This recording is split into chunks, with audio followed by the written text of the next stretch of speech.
Yes, transformation is always challenging. Speaking as an engineer, the challenge is usually not from technical nature.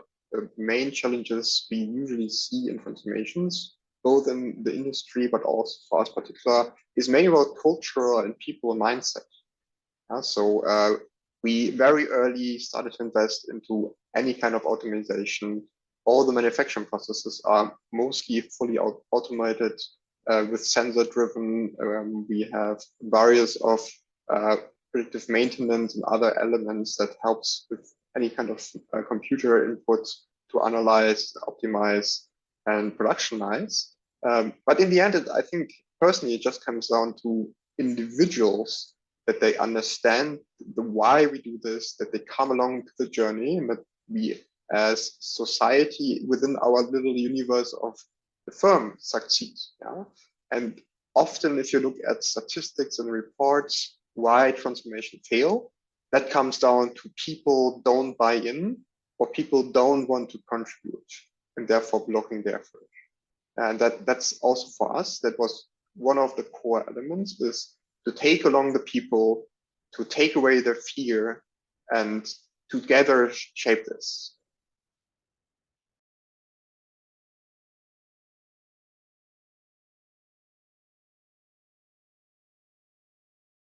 I think one of the most exciting questions we might be able to answer. Cimpress and VISTAPRINT's core value proposition is what we call mass customization. And that means that has been invented decades ago, but a couple of very smart manufacturing colleagues, I think back from Harvard and some other elite schools, patented technologies and mechanisms how you can on scale mass customize. And especially in the super old school fashion of printing, that was revolutionary. That brought down the cost and significantly increased the efficiency. So automation is just a way to streamline processes and to get away the friction you might have in manual processes. But for us, the most interesting part is not to come back to repetitive things, but how can you dynamically personalize on large scale without manual interaction, improve processes. And I think that's something cool we can talk a bit about, of how did we tackle this and how did we achieve this to survive in a printing industry that didn't grow as other industries, still quite impressively.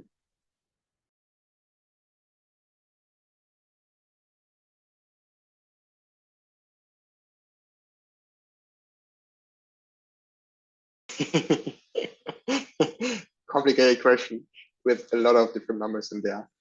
Welcome to my turf, data field. Yeah, I think that's something we are really proud of.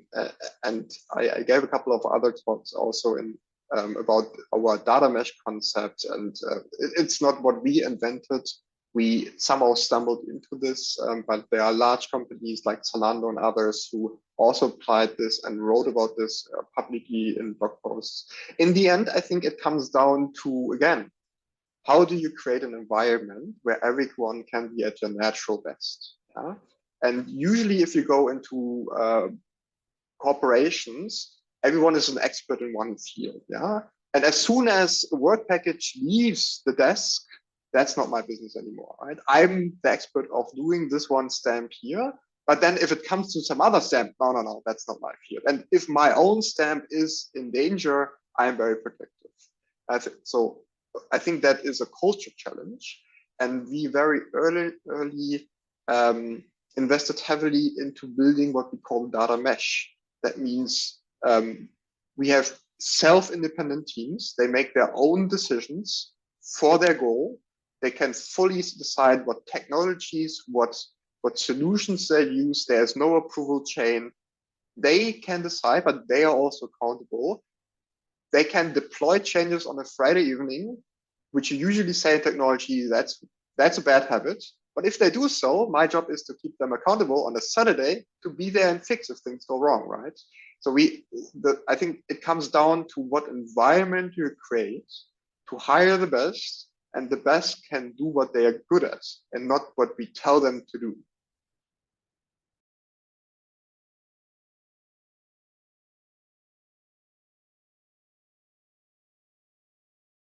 Yeah, I think three dimensions, right? Hiring is one, upskilling is one, but also creating an environment where everyone can be at the natural best.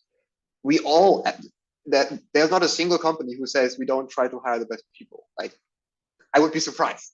But what I often see also in my previous job is people or organizations try to hire the best people, but then tell them how to do their job.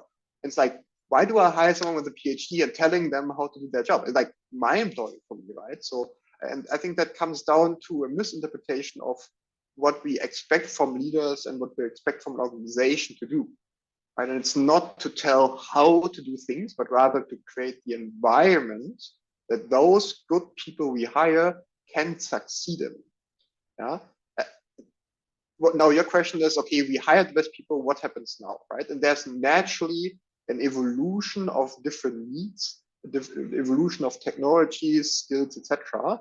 And it's in the interest of the organization that their employees evolve over time, right? Because the biggest expense we as a company have is ramping down, ramping up, and rehiring and retraining, right? And so for us, what we basically say is, giving the independence of the team, they get a business task like build pricing or build support marketing with promotion or whatever, but they can use their skills and knowledge, and they're eager to solve a problem and can go and do this. Whatever they need, that's the task of the surrounding to make sure they have it. And if they need skills, yeah, there are two options. Either they as team decide to hire someone, which gets away from the over budget, or they say, hey, can we somehow negotiate that part of our team takes the Friday to upskill, learn, or whatever, and gain that skills by themselves.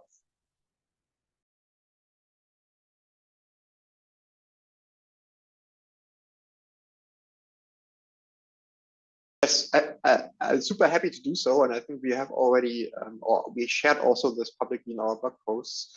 The core infrastructure. So there are two elements. There's one what we call a platform. That is the minimum requirement everyone has to use. That comes down to Snowflake as our data mesh.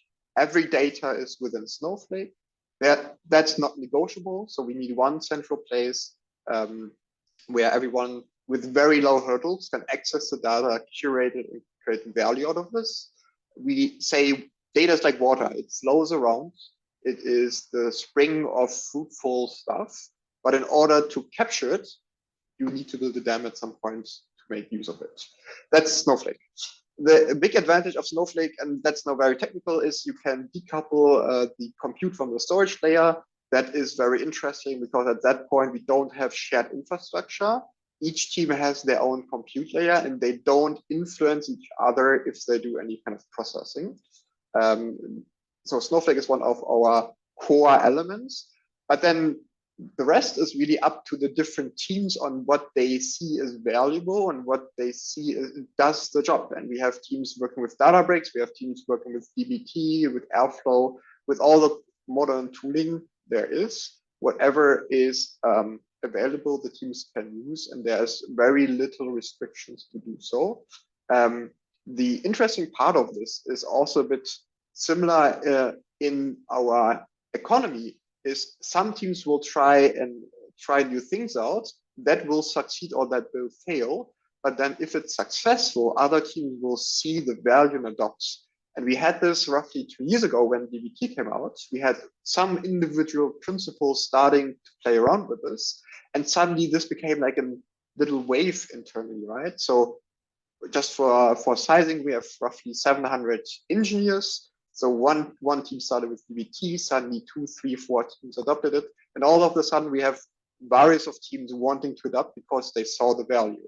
And I think this is much more powerful than if you say, you guys teams have to use Outlook, right? And then everyone is like, oh, Microsoft product. Gosh, I would rather use Google Mail or whatever, right? So we truly believe a good product should sell itself, yeah? And to do, and the same with technology. Good technology will be a wave within your organization if you let it loose and run. The same will happen if you have not good technology, yeah, things that are a hurdle, which have a difficult skill set you need to require, or simply is unstable.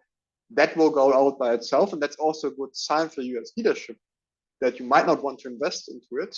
If your teams don't want to adapt to it, there might be a reason for it.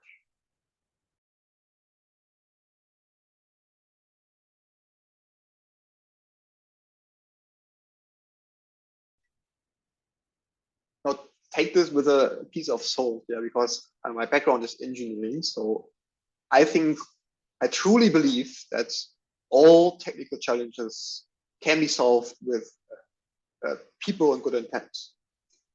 I wouldn't worry at all or too much on any kind of technical gap, challenge, hurdles, even if colleagues and peers have tons of legacy, that can all be solved.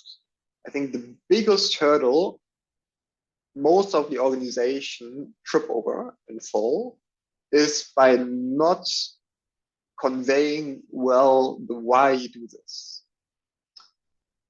Conveying the why is a significant driver for your employees to come along with you on this journey. And imagine whatever organization size you have, yeah? Let's say you have 7,000 employees like this. What power you can have if you have 7,000 or 6,000 people wanting the same as you, or if you have the challenge of you want something, but there are 3,000 people arguing against you, yeah?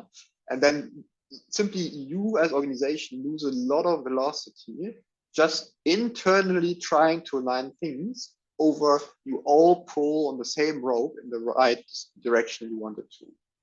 And for us, that came down to explain why you want to do this. In our case, in the printing industry, was quite clear, right? Printing is a very challenging business. If we want to survive as an organization, we need to innovate. And to innovate, we all need to go together into one direction. And that was, back in the day, at least convincing enough that the majority of the employers and employees, multiple businesses, so employers and employees, pulled into the same direction of, yes, let's do this together.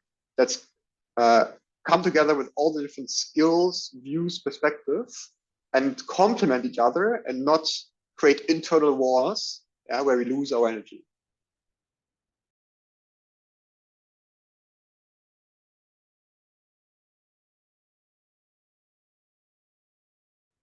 I think it's less about us or our journey. I think it's much more about how can we learn from each other as industry. How can we learn from each other mistakes, especially? Yeah. Never copy one-to-one what others did. That will never work by itself. But let's use us and us as peers to bounce back and forth challenges we have and how we could solve them, how we saw what worked in some organization and what might work in others organization, and create this for the better.